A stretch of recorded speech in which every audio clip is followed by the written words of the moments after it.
Story 1. The Ledger of Ghostly Debts. The sun hung like a heavy, molten coin over the parched plains of Magadha, casting long, distorted shadows that seemed to pull at the feet of a solitary traveler walking toward the city of Rajgir. This man, whose name had been lost to the internal noise of his own wandering, carried a physical burden that was meager, yet his shoulders were hunched as if he supported the weight of the entire sky. Within the private theater of his consciousness, he was perpetually leafing through a mental inventory of debts that were not his own, recording the grievances of a father who had died in bitterness and the anxieties of a mother who had lived in the terror of scarcity. He believed that by remembering their pain, he was honoring their lives. Yet this loyalty acted as a corrosive salt upon his own spirit, crystallizing into a rigid identity built upon the ruins of the past. As he approached a grove of ancient banyan trees, he perceived a figure sitting in the absolute stillness of a mountain peak, a presence that seemed to absorb the heat and the dust into a profound, cool void. The Buddha did not look up, yet the traveler felt an inexplicable slowing of his own frantic internal monologue, as if the gears of his mind were finally meeting a resistance that was not friction, but peace.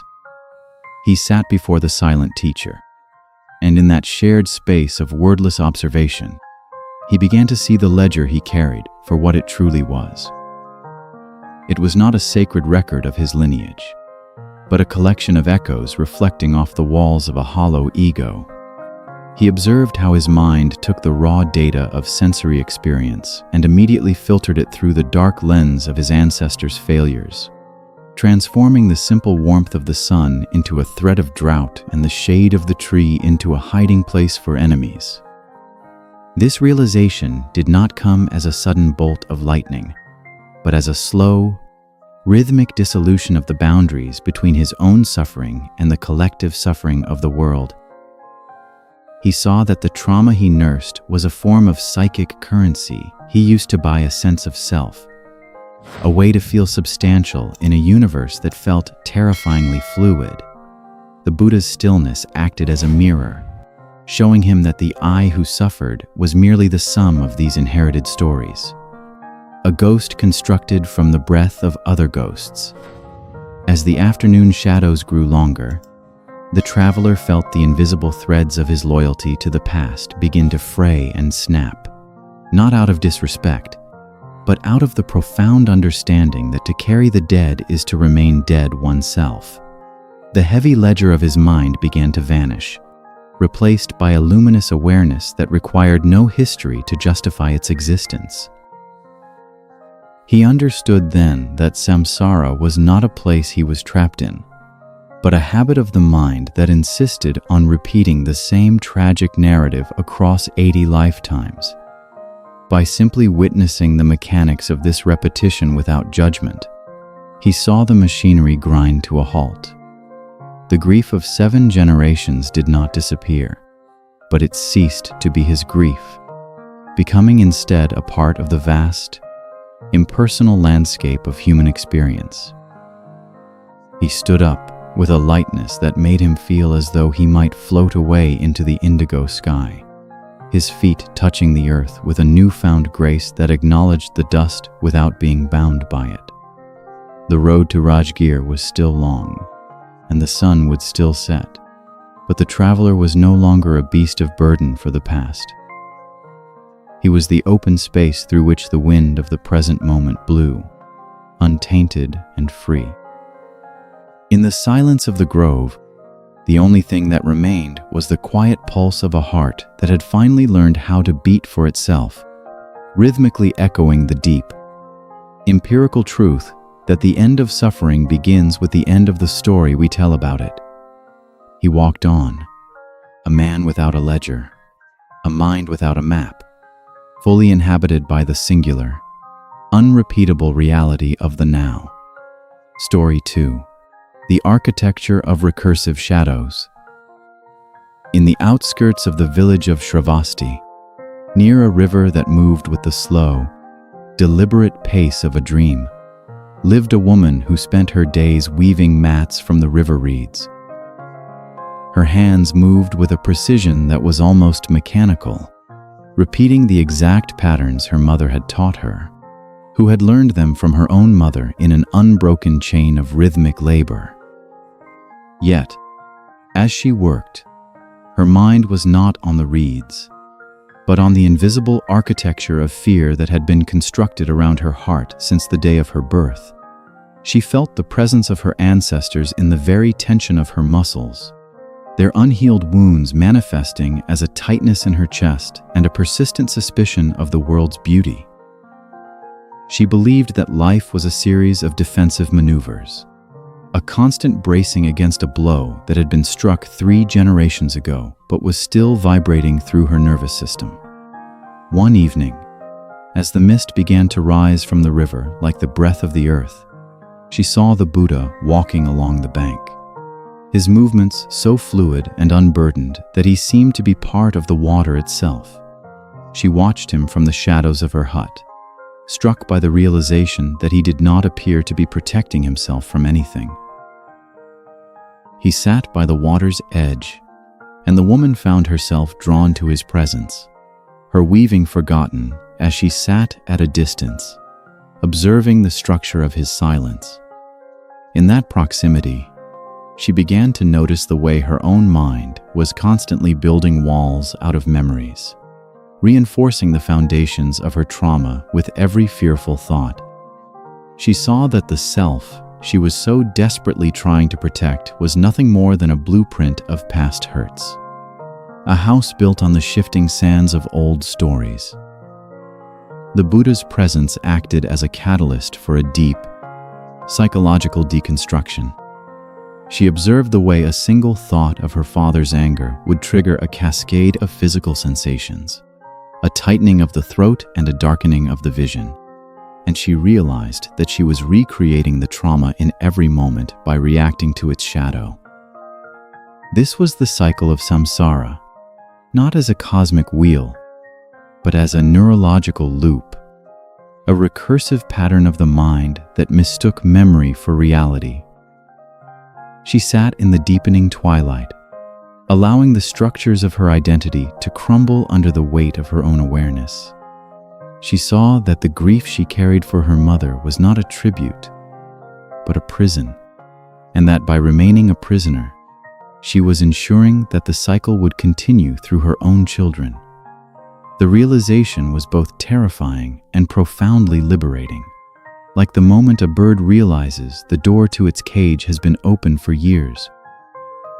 She felt a sudden, visceral shift in the way she perceived the river, the mist, and the silent figure of the teacher.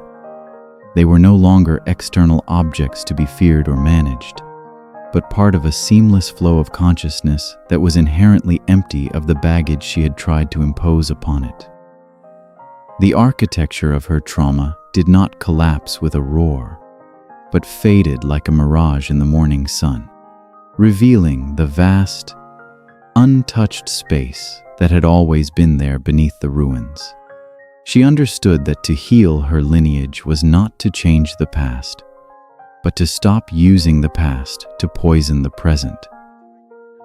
As the first stars began to pierce the velvet canopy of the night, the woman stood up, her hands no longer mimicking the patterns of the loom.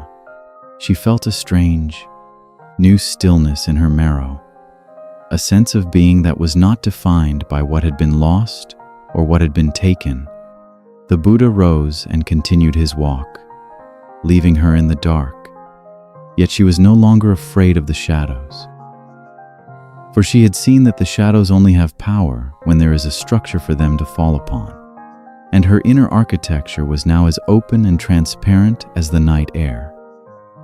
She returned to her hut, not as a weaver of reeds, but as a weaver of light, her every movement a silent benediction for those who came before and a promise of freedom for those yet to come. The river continued to flow, and for the first time in many generations, Someone was there to simply watch it pass, without asking it to carry anything away. Story 3. The Mirror of the Echoing Well.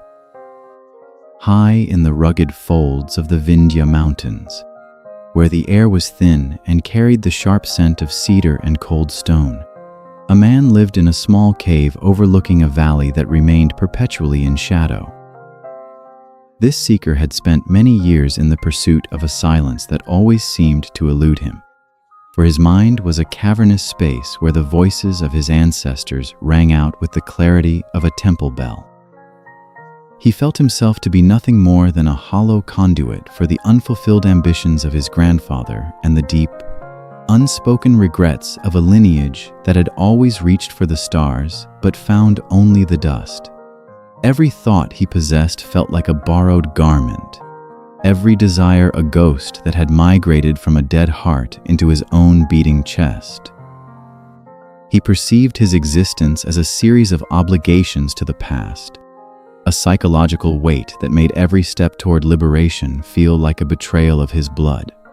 One afternoon, while descending to a mountain spring to draw water, he encountered the Buddha sitting by an ancient stone well that was said to have no bottom. The teacher was peerless in his stillness, appearing not as a man, but as a natural feature of the landscape, as integrated and unmoving as the granite peaks themselves. The seeker sat across from him, and in the shared quietude, he began to observe the peculiar resonance of his own internal noise against the Buddha's absolute silence. He noticed how his mind would instinctively reach for a memory of his father's disapproval whenever he felt a moment of genuine peace, as if he were programmed to self-correct back into a state of suffering. He saw that the I he believed himself to be was merely the point where all these ancestral echoes intersected, a phantom node in a web of historical trauma. The Buddha leaned over the well and looked into its dark depths, and the seeker followed his gaze, seeing not his own face, but a shimmering kaleidoscope of faces that stretched back into the dawn of time. He realized that the well did not contain the water of the earth, but the collective consciousness of samsara, a vast reservoir of habitual patterns that each generation poured itself into. He saw how he had been drinking from this well his entire life, mistaking the bitter taste of his ancestors' pain for the natural flavor of existence. In that moment of profound empirical observation, he understood that the voices in his head were not his own. And more importantly, they were not even voices. They were merely vibrations of the past, seeking a medium through which to continue their movement. He was the medium, but he was also the space in which the medium existed. And that space was inherently silent and untouched. The internal pressure that had defined his life for 40 years began to dissipate, not through an act of will, but through the simple recognition of the echo as an echo. He saw that to heal his generational trauma was not to argue with the ghosts, but to stop providing them with a throat to speak through. The Buddha turned away from the well and began to walk up the mountain path, his presence leaving a trail of clarity in the cooling air. The seeker remained by the well, but he no longer felt the need to draw water from it. He looked at his hands and saw them as they truly were, tools of the present moment, unencumbered by the invisible chains of his father's hands. The mountain valley was still in shadow, but the darkness no longer felt heavy or populated by the dead. He was finally alone in his own mind, a state of solitude that was not lonely, but infinitely expansive and terrifyingly beautiful. He understood that the cycle of samsara was broken the moment the mind ceased to recognize itself in the reflections of the past. He stood up and walked back toward his cave, his steps no longer echoing the rhythms of those who had come before him, but marking a new, silent path across the ancient earth. Story 4. the weaver of the infinite shroud. Deep within the Jada Grove, where the canopy of sal trees was so dense that the stars were visible only as tiny pinpricks of light in a velvet ceiling, a woman sat cross-legged on a bed of dry leaves. She was the daughter of a long line of mourners, women whose vocational duty was to wail at the funerals of kings and to weave the elaborate shrouds that would cover the bodies of the noble dead. She felt as though she had been born with the texture of linen in her mouth and the salt of 1,000 strangers' tears in her eyes. Her mind was a loom that never ceased its labor, constantly interlacing the threads of her family's historical grief into a heavy, suffocating garment that she wore even in her sleep. This shroud was her identity, a complex weave of my mother's sorrow and my grandmother's loss, and she believed that to cast it off would be to vanish into nothingness. She perceived every joy in her life as a temporary snag in the fabric, a flaw that would eventually be smoothed over by the inevitable return of the dark thread. One morning, she observed the Buddha walking slowly through the grove, pausing to look at a spider's web that was stretched between two low-hanging branches. The web was covered in dew, glistening like a constellation of diamonds in the early light. And the Buddha watched it with an intensity that suggested he was reading the very secrets of the universe in its geometry. The woman approached him, her internal shroud feeling heavier than ever in the presence of his unadorned simplicity. As she sat near him, she began to analyze the movement of her own thoughts, noticing how she was perpetually weaving the present moment into the pattern of her past trauma. She saw that every permutation of her suffering was just a different way of arranging the same old threads. If she felt a moment of warmth from the sun, her mind would immediately find a thread of the sun that shone on my father's grave and weave it in, ensuring that the warmth was always tinged with the coldness of the tomb.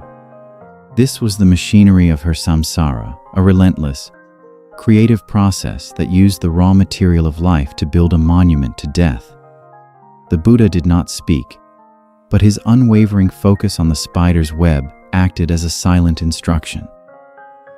She looked back at the web and saw that while the threads were real, the web itself was merely a concept, a temporary arrangement of silk and air that would be gone by noon. She realized that her generational trauma was exactly like that web, a structure made of ephemeral thoughts that she was mistaking for a solid, inescapable reality.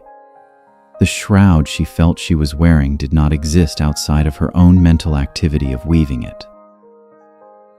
This insight pierced the very center of her consciousness, causing the loom of her mind to shudder and stop. She felt a sudden, profound emptiness where the weight of her family's history had been, a void that was not a lack, but a state of absolute potential. She saw that she was not the daughter of mourners, nor was she the weaver of shrouds. She was the awareness in which the concepts of daughter and weaver arose and fell. The trauma of her lineage was not a physical inheritance passed down like a piece of jewelry, but a habit of perception that she was now choosing to abandon. As the sun rose higher and the dew on the spider's web began to evaporate, she felt her own internal structures dissolving into the light. The Buddha rose and walked away, leaving the web behind, and the woman remained in the grove, no longer needing to hold on to the threads of the past to know who she was. She understood that to truly honor her ancestors was to become the one who finally stopped the wheel of their suffering by refusing to turn it one more time. Her mind was now as clear and open as the sky above the Jada Grove, a vast expanse where no shroud could ever be woven and no ghost could ever find a place to rest. She stood up, her movements light and unpatterned, ready to live a life that was not a repetition, but a continuous, fresh creation. The forest was alive with the sound of birds and the rustle of leaves, a symphony of the present moment that required no history to be understood. Story 5. The Granary of Ancient Dust. Within the sun-bleached kingdom of Kosala, where the earth was often cracked into a mosaic of thirst, a merchant of high standing oversaw a vast complex of granaries that had belonged to his family for 10 generations. He spent his hours meticulously counting the bags of grain, yet his internal world was occupied by a much darker form of accounting, a relentless tallying of the failures and the famines that had plagued his ancestors. He felt that the very marrow of his bones was infused with the dust of old droughts, and his mind functioned as a vessel for the collective anxiety of men who had feared the sky would never again yield rain. This man did not live in the present abundance of his own life, but in the haunted substrate of a history he had never personally experienced, treating every thought of loss as a sacred inheritance that he was obligated to preserve. One day, as the heat of the afternoon turned the air into a shimmering veil of gold, he observed the Buddha walking past the heavy cedar doors of his storehouse, his pace so even and unhurried that he seemed to move in a different dimension of time altogether. The merchant found himself following the teacher into the shade of a nearby mango grove, where the silence was so profound it felt like a physical weight upon his restless heart. Sitting in the presence of the enlightened one, the merchant began to look inward with a new and clinical precision, noticing how his mind would instinctively reach for a memory of his grandfather's bankruptcy whenever he felt the stirrings of contentment. He saw that his consciousness was like a granary filled with rotten seed, grain that could never grow but was kept nonetheless out of a misplaced sense of loyalty to the dead.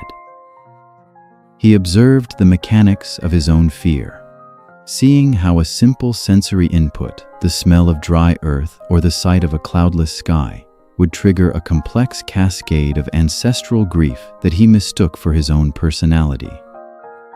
The Buddha sat in a state of absolute transparency, and in that mirror, the merchant saw that the self who guarded the granary was merely a collection of these inherited reflexes, a ghost protecting a horde of shadows.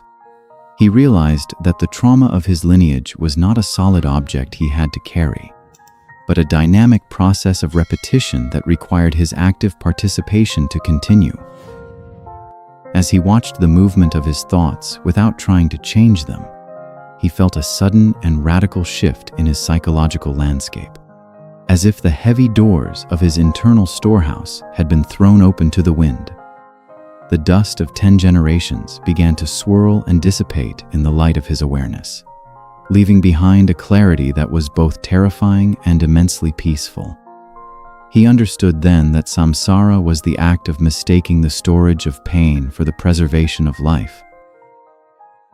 The realization worked through his system like a cool stream through a parched field, softening the rigid structures of his identity until they simply dissolved into the surrounding air.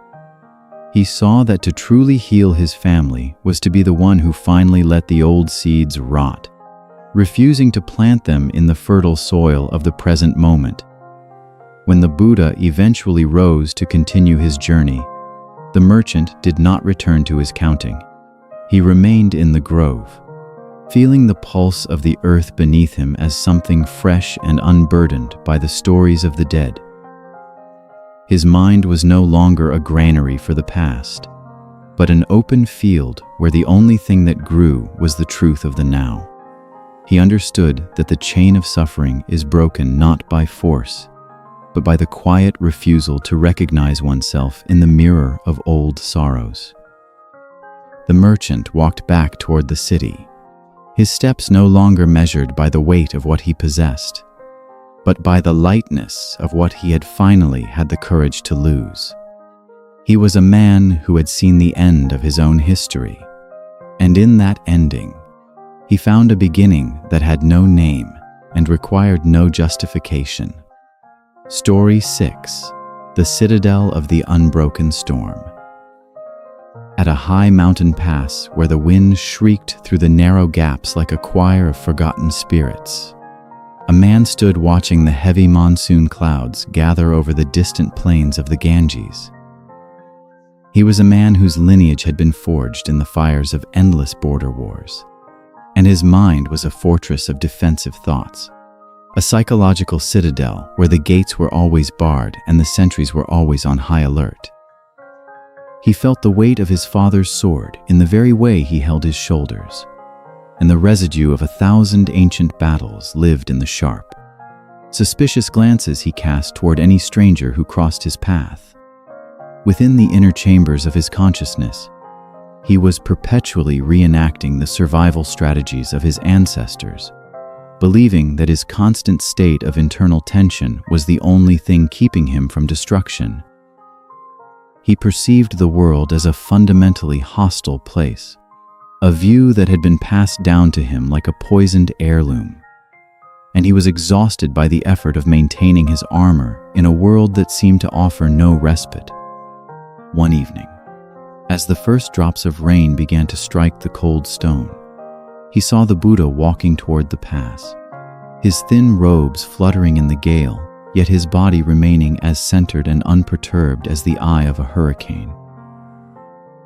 The man watched as the teacher sat down on a jagged outcrop of rock, exposing himself to the full fury of the storm without any sign of resistance or fear.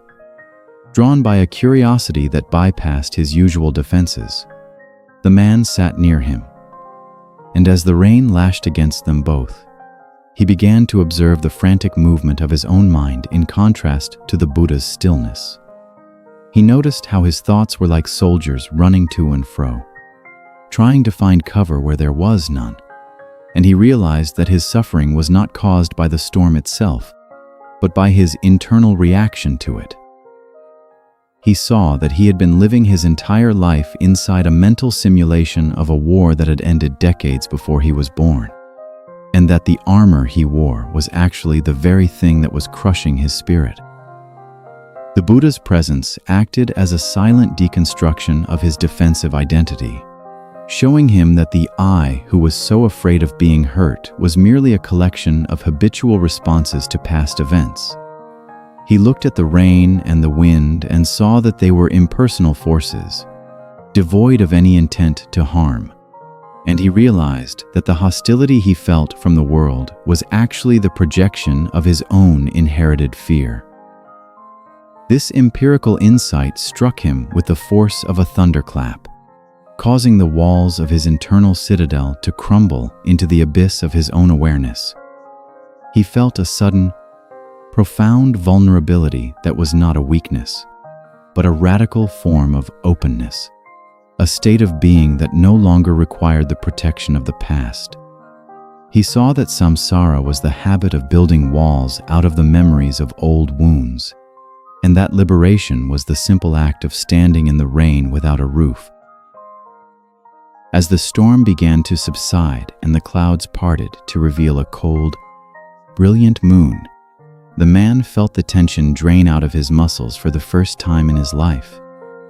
He understood that to heal his lineage was to be the one who finally laid down the sword. Not because the world had become safe, but because he had realized that the enemy was a ghost created by his own mind. The Buddha rose and continued his descent from the pass, his figure dissolving into the silver light of the moon.